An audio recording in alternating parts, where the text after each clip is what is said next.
Tonight on 16 by 9, private eyes hired to uncover facts. But did they just make them up instead? It looks like this business was a get-rich-quick scheme. I would say it's a high profitability game. Then, the Brotherhood of Hate. I've shot, stabbed, beat with baseball bats, propane bottles, chains. I was violent. White supremacy on the rise in Canada. And Ai Weiwei, artist, advocate, and hated by his own government.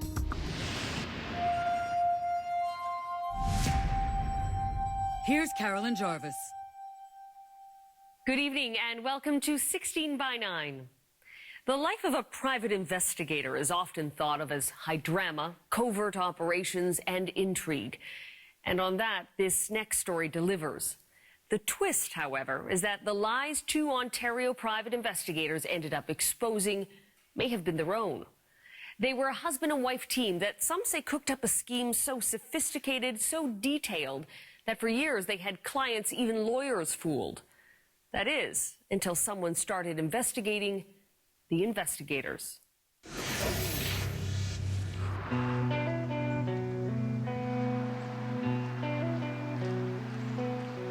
In happier days, Eric Cunningham lived in this $1.3 million home in Burlington, Ontario. Great memories of large Christmas trees and, frankly, a fair bit of happiness.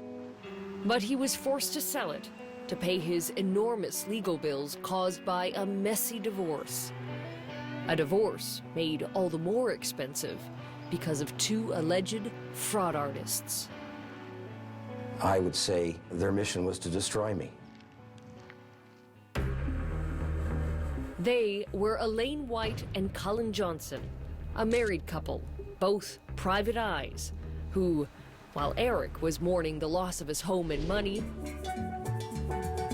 were soaking up the sun in the Caribbean. How their paths crossed goes back to 2001, when after a successful career as a politician in the Ontario legislature and 20 years of marriage, Eric and his wife, Joan Montgomery, decided to split. You didn't expect it would be a big deal, as far as divorces go? No. But the knives came out one day when Eric was waiting to go into court. Eric Cunningham? Yep. You've been served. And his wife's lawyers dropped a bomb. I started to read what was a contempt motion that wanted me jailed. I wanted my passport seized, wanted my bank accounts frozen. Your wife's lawyer wanted to see you in jail? Yes, that was quite clear. His wife's lawyers were accusing him of keeping huge sums of money from her.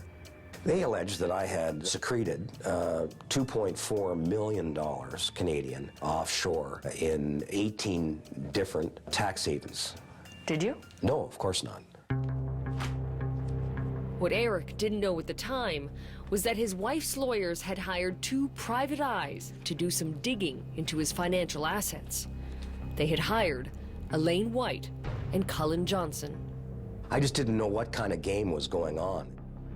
According to allegations, the game was a sophisticated one that Elaine White and Colin Johnson knew how to play all too well. Instead of conducting real investigations, White and Johnson are accused of making up bank accounts and fabricating documents, telling their clients exactly what they wanted to hear, that there were hundreds of thousands, if not millions of dollars stashed offshore. On the surface, it looks like this business was a get-rich-quick scheme. I would say it's a high profitability game. I can't even begin to contemplate the hourly rate of profit. You don't have to do anything. You just type it up and send it on in. And to make matters worse, Eric's case isn't unique. There's hundreds of stories. You have investigators that in some cases have no training, in some cases, as we've seen, have no ethics. It's happening every day. Roger Miller is the president of the Council of Private Investigators in Atlantic Canada, and the only person who would speak candidly about the problems with his industry. How severe could the damage be from a wayward PI? You're talking money, you're talking reputation, you're talking assets. You can destroy somebody. Indeed, in recent years, private eyes have been at the center of numerous scandals. Whether it was in the UK with the phone hacking debacle, or here in Canada when Cabinet Minister Helena Georges was pushed from power after claims made by private investigator Derek Snowdy. And in Ontario, where private investigator Gary Peters worked for Muammar Gaddafi's son and even helped him escape Libya. Across the board, there seems to be little accountability for private eyes. Who makes sure they are ethical after they've received their license? Ethical? Nobody. You couldn't have guessed Elaine White and Colin Johnson would be accused of cooking up a scheme. After all, Colin Johnson had been a Toronto police officer for 24 years. Elaine White worked for a leading forensic accounting firm. But according to their victims, those respected careers somewhere took a turn. They started fabricating evidence. One of their first known cases involved 4 Toronto school board employees who played the lottery together. It was Lorraine Tyke's job to buy the ticket. Tell me what she was like. Our sunshine. Tara and Richard are 2 of Lorraine's children. She was the glue that held our family together. The lottery group had never won more than a few bucks here and there. Or so they thought. Until one day, there was an angry knock at Lorraine Tyke's door. It was one of her coworkers and her husband. You know, finger in her face. Like, we know you have the money. And how did your mother react? Fainted. Out cold.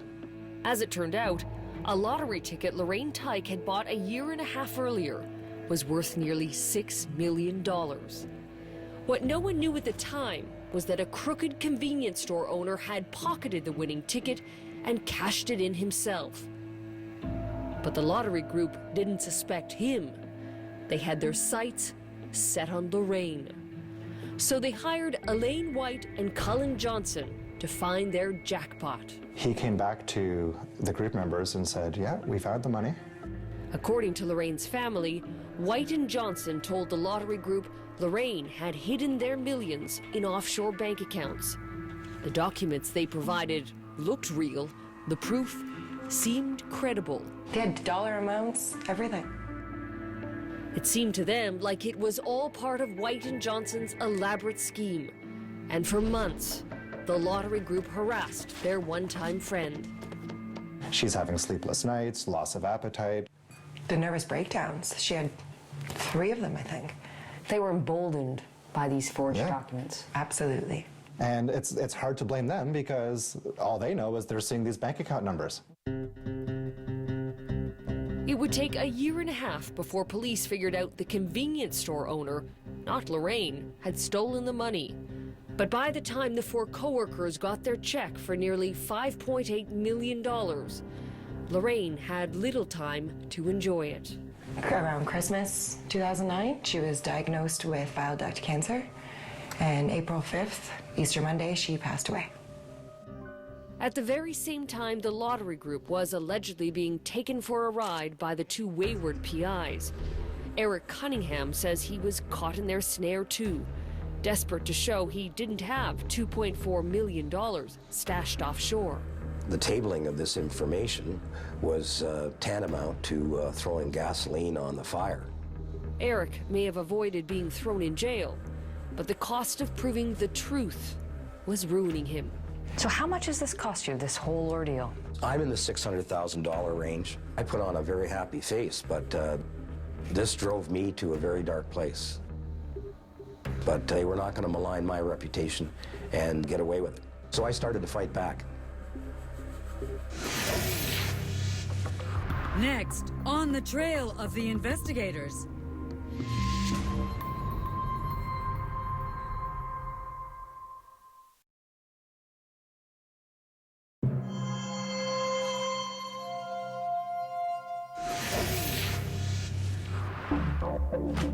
When Eric Cunningham pieced together what he believed was a hoax, that the 2 private eyes his wife had hired were making up documents alleging he had millions stashed offshore, he called everyone he could: the police, the Law Society, and the government agency that regulates private eyes in Ontario, the Private Security and Investigative Services Branch. My complaint was brushed off. What do you mean brushed off? Ignored. Totally ignored.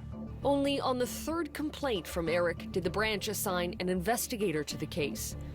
And according to that investigator's own notes, White and Johnson's reports were false, the bank accounts did not exist, and the wire transfers did not take place. And yet, the government branch that oversees private investigators in Ontario didn't lay charges, nor did it yank Colin Johnson and Elaine White's licenses. In fact, the branch renewed Colin Johnson's license. What does that tell you about the oversight of this industry? We've known for a long time that our governing bodies are outdated in the way they manage our industry.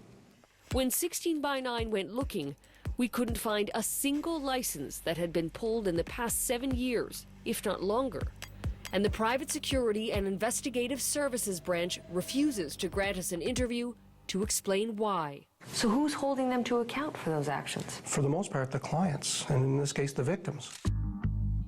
With no one to stop them, Elaine White and Colin Johnson were free to cultivate new clients. People like Karen Joyce, who, similar to Eric Cunningham, was going through a divorce. In this case, Karen was the client, skeptical of her husband's finances.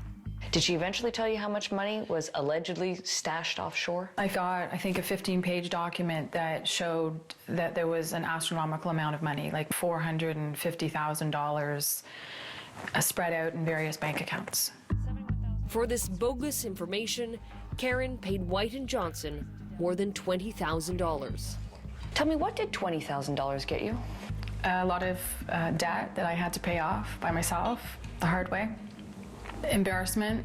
My kids were exposed to this whole scandal. There were other people who had complained to the authorities before you even hired them. And yet they were still allowed to keep practicing as private investigators in this province. How do you feel about that? I'm angry. I'm upset. It's horrible.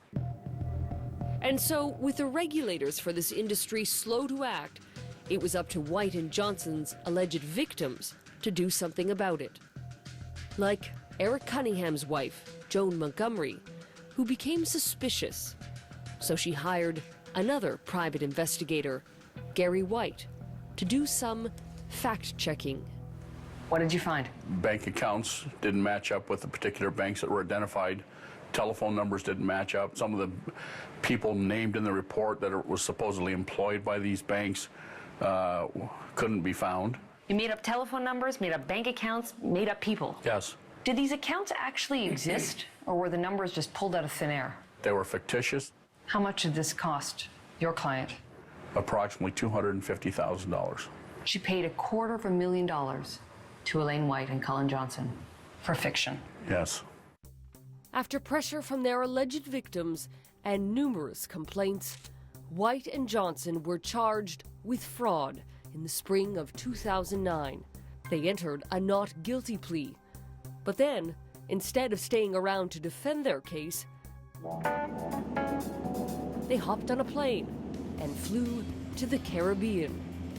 There, with their newfound profits, they lived the high life. There, they remained for 3 years, untouched by the law. There, they would have remained were it not for a blunder. It came in a website. White and Johnson set it up to accuse Canadian politicians of fraud, including Julian Fantino, a minister in the Harper government. And Fantino wasn't amused. He called the RCMP. And last summer, White and Johnson were tracked down in the Turks and Caicos, where they were living in this condo complex. They were arrested for a minor immigration violation and thrown in this prison. They claim the fraud charges are groundless, but either way, their life of sun and sand had come to an end. Now, almost 4 years after being charged, White and Johnson are being flown back to Canada to finally face fraud allegations in court. Have they sullied your name? Oh, sure they have. For a number of years, I would encounter people in this town, wondered if this was true. If there was no Johnson & White, if there was no fabricated documents, and she had received the money sooner, how would that have changed things? It would have given her, time of, I don't have to go to work. I can actually enjoy my grandkids, my kids, my husband. Hopefully their time has come that they will rot in hell in jail for what they've done to me and other people.